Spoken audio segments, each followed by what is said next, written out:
Hold that for me. Don't stop. Let me back up. Let me back it up. Hey.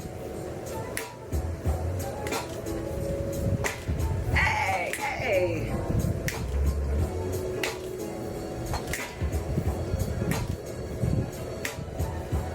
So, New Year's Eve 2019, we're sitting there popping bottles. Everybody's making resolutions. One of the resolutions is I'm going to get my butt in shape, right? Yeah. You hear it every year, right? Then flash forward to COVID. And people can't even come to the gym. Including me. I Yeah. can't come to the gym either. So, walk me through what the experience has been for you, including the fact that you're a mom, you're married, you're a jack of all trades, you're doing a lot of different things, a lot of moving parts, and then COVID shuts down a lot of those moves for you. And how do we pivot? Well, let's start with the fact that every year I see a big influx of people coming to the gym in the beginning of the year. So nothing was different about 2020. Lots of new faces coming into the gym right around the beginning of January. This is my 26th year working inside of a gym, and I love the gym.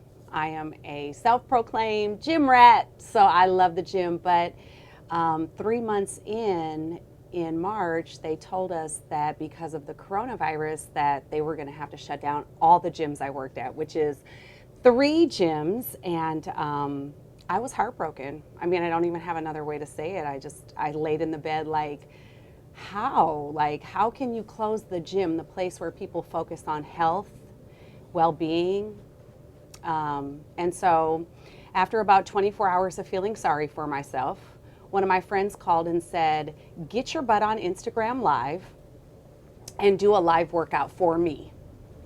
So I thought that I was doing a live workout for my one friend, and 200 people joined. And that was 2 days after they shut the gym down. And so in that moment, I realized that there was a need.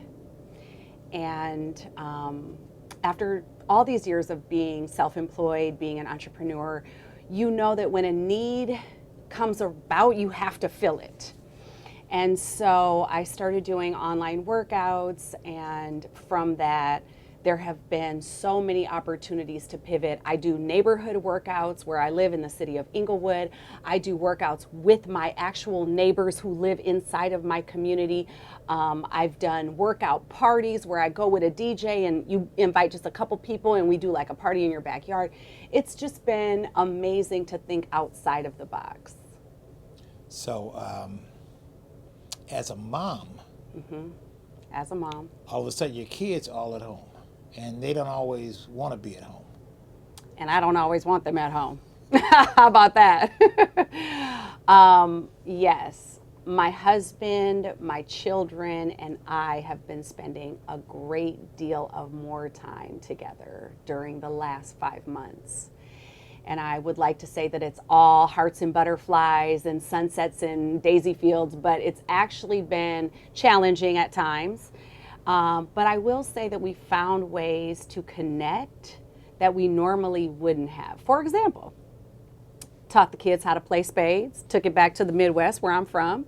The kids are doing all the cooking for the most part. My husband cooks his vegan food, but my kids, they get in the kitchen, they pull up their YouTube, they do recipes, they cook for me. It's been such a bonding experience. And as much as I would like to, honor the people that have lost loved ones, that are suffering through the COVID experience, I am aware that during this time I have had abundant blessings. So, remote learning. Not everybody was ready. Not every person's home was equipped for remote learning. Right. What was your home like? Well, yeah, remote learning has definitely been a challenge for us. in different ways. So we all need the Wi-Fi. This is a thing, right?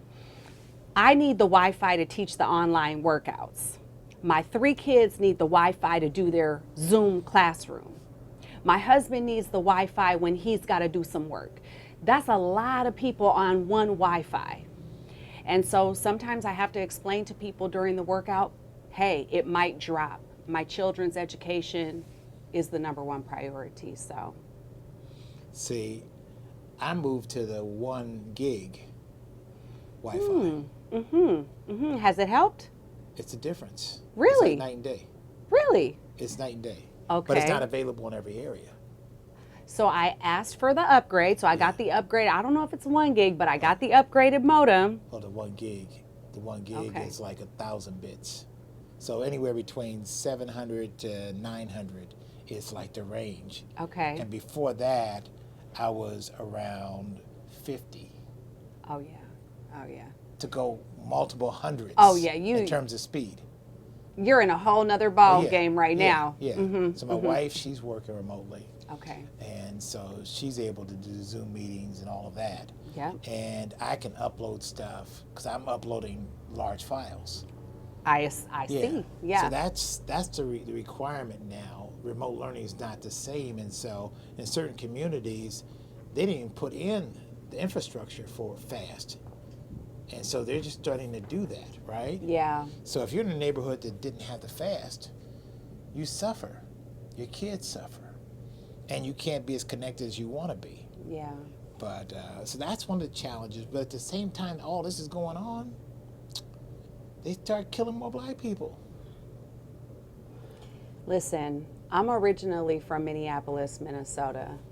In fact, I'm actually from the South Side, the same neighborhood that was splattered around the news as far as George Floyd's murder. So for me, there was all kinds of emotions that came up when I saw my actual hometown, the streets that I walked on as a kid, the corner store that I went to buy things I didn't have no business buying, but you know what I'm saying, right? Yeah. Although what's kind of crazy about it is that in my neighborhood, we've been suffering with police brutality like many neighborhoods across the U.S. for as long as I can remember. And my dad was incarcerated. My uncles all got shook down by the police. It was just something that we lived with, you know, and now it's something that everybody sees. And so the awareness for me has actually been really kind of like affirming. It has been really affirming to see that other people care about what goes on in our neighborhoods. You know what I'm saying? Yeah. So I believe we're actually at the precipice of an awakening in our society. And instead of focusing on the negative, I'm so moved by the support Yes. of people who never knew this was going on. I mean, we don't walk around just telling people like, hey, guess what? There's police brutality in my neighborhood. You just live with it, Yeah. you know? Yeah. Yeah. But I've had this conversation a few times, and the one thing that's different about this moment is that normally when something goes down, all of the protests and violence are within the red line neighborhoods, right? Right. When they took it to 3rd and Fairfax, and white folks got to see how black folks get beat, and some white folks got beat too, they were like, oh, our police officers don't do that. They help me with my groceries, right? It was a game changer. That was it. Game changer. How old did you say you were, Leroy? I'm 63. Okay. So my parents are the same age.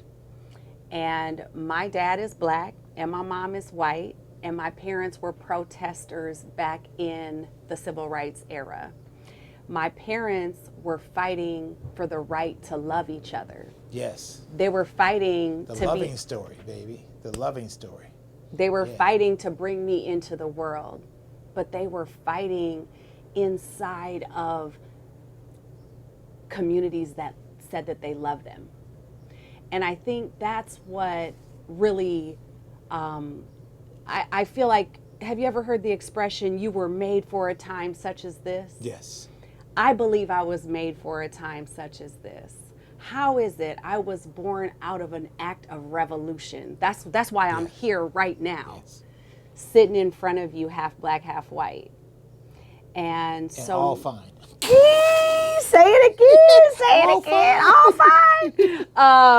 I feel so blessed to have been able to witness my parents work through the tension, the anger, the conflict of being a mixed race couple, because I know people can change. I know people can change their heart. And I look forward to seeing what happens in the upcoming years.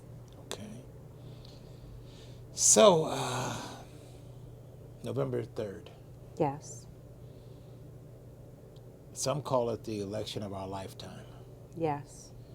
I thought 2016 was the election of our lifetime.